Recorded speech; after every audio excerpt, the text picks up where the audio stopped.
রাজতন্ত্রের অবসান ও তিতুন প্রথা উচ্ছেদ সংগ্রামে শহীদ পদ্মবীরের 3 বীরাঙ্গনা অর্থাৎ কুমারী মধুতি রূপশ্রী 75তম শহীদান দিবসে পদ্মবীরের 3 বীরাঙ্গনার স্মৃতিসৌধে এবং সিপিআইএম মহকুমা কার্যালয়ে অস্থায়ী শহীদ বেদিতে শ্রদ্ধাঞ্জলি নিবেদনের মাধ্যমে যথাযোগ্য মর্যাদায় শহীদান দিবস পালন করা হয়।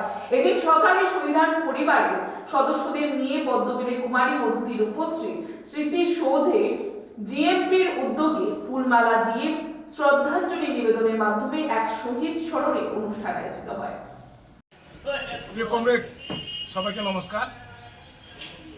আজকে আমাদের ঐতিহাসিক একটা সন্ধিক্ষণের দিন। 1949 সালের 28শে মার্চ বাংলা 14 চৈত্র রাজন্য শাসনের অবসান এবং তিতুন প্রথার যে উচ্ছেদ ত্রিপুরা উপজাতি গণমুক্তি পরিষদের আন্দোলনে সারা রাজ্যেই বিশেষ করে উপজাতি এলাকাতে একটা উত্তাল ছিল এবং পুলিশের জুলুম অতিরিক্ত। তখন বিশেষ করে আগের যে রাজতন্ত্রের তাদের মূল যে অনৈতিক যে কাজ তার মধ্যে হচ্ছে তিতুন প্রথা। অনেকেই হয়তো এটা বুঝতে অসুবিধা হতে পারে।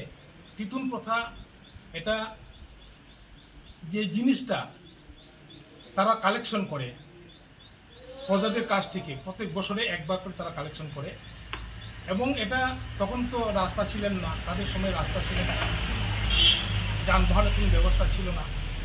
তখন কি করে প্রজাদের যারা যুবক তাদেরকে দিয়ে এক জায়গা থেকে এক জায়গা সেই জিনিসটা সংগ্রহ করা জিনিস কালেকশন করা যে জিনিসটাকে প্রজাদের জুলুম করে তাদেরকে সেটা পোষানোর ব্যবস্থা করে।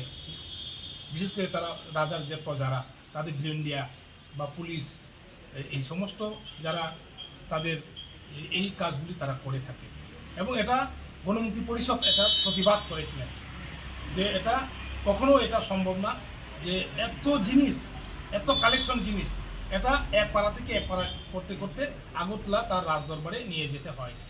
তার জন্যেই এটা একটা প্রতিবাদ সারা রাজ্যেই এটা সংগঠিত হয়েছিল এবং এই প্রতিবাদ স্বরূপে বিশেষ করে পদ্মবিল খোয়াই পদ্মবিল এলাকাতে এখানে মানে পুলিশ এসে এই কাজটি করার জন্য তারা যখন চেষ্টা করে তখন প্রতিবাদী হয়ে কিছু মানুষ রুখে দাঁড়ান।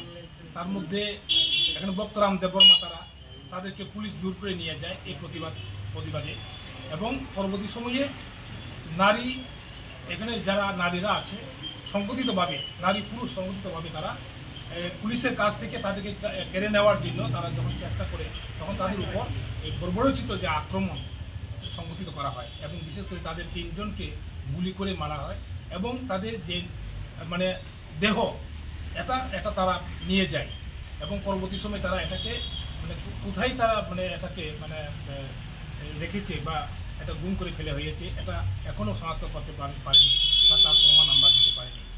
বিশেষ করে এই 3 জন নারীকে কুমারী মধুতি রূপশ্রী তারা ওই দিন খুন হয়েছিলেন, তাদেরকে গুলি করে হত্যা করা হয়েছিল। এই এই এই প্রতিবাদ স্বরূপ আমরা প্রত্যেক বছর বিশেষ করে এই 28শে মার্চ 14ই চৈত্র আমরা এই দিনটিকে সারা রাজ্যের মধ্যে আমরা পালন করে থাকি। আজকেও আমরা 75তম কুমারী মধুতি রূপশ্রী শহীদান দিবস সারা রাজ্যের সাথে আমাদের খোয়াই মহকুমা এবং আমাদের যে মূল যে ঘটনাস্থল 1949 28শে মার্চ 14ই চৈত্র যে গঠিত হয়েছিল, সংগঠিত হয়েছিল পদ্মবিল কুমারী মধুতি রূপশ্রী যে শহীদ হয়েছিল ওইখানে আমরা সকালে 8:30 সময় আমরা এখানে তাদের স্মৃতির উদ্দেশ্যে তাদের এখানে স্মরণের উদ্দেশ্যে আমরা সেখানে ফুলমালা দিয়ে তাদেরকে বরণ করি এবং তাদেরকে আমরা শ্রদ্ধা নিবেদন করি। এটা এখনও চলছে আমাদের রাজ্যে, এখনও এইরকমই একটা চলছে যে মানে মানুষকে বা প্রজা বা জনগণকে এইভাবে মানে সরকারও এখন এই কাজগুলি করছে যে তাদের ন্যায্য মূল্য বা প্রকৃত যে শ্রমিক তাদের যে ন্যায্য মূল্য এগুলি পাচ্ছে না।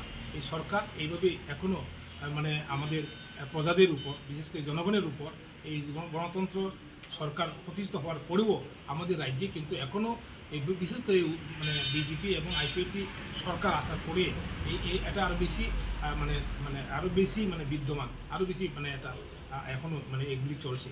এবং তার প্রতিবাদে আমরা আগামী দিনে যাতে আমরা ঐক্যবদ্ধভাবে একত্রিতভাবে আন্দোলনে সংগঠিত আমরা করে আমরা আগামী দিনে এগিয়ে যাওয়ার যে এই কাজটা আমরা করব। এবং কুমারী মধুতি ইউনিভার্সিটি এই শহীদান দিবসে তাদের যে আরব্ধ কাজ, তাদের যে স্বপ্ন, সবার সাথে যে কাজ, সবার জন্য যে বাসস্থান, একসাথে আমরা বসবাস করতে চাই, জাতি উপজাতি ধর্মনিরপেক্ষ যে সরকার এবং গণতন্ত্র রক্ষার স্বার্থে আমরা কাজ করে যাব, এটাই হচ্ছে আমাদের মূল আজকের দিনের মন্ত্র। আমি কথাই বলি, সবাইকে অভিনন্দন জানাচ্ছি, সবাইকে অভিনন্দন জানিয়ে আমার সংক্ষিপ্ত আলোচনা শেষ করি। সবাইকে নমস্কার। ইনকলাব জিন্দাবাদ।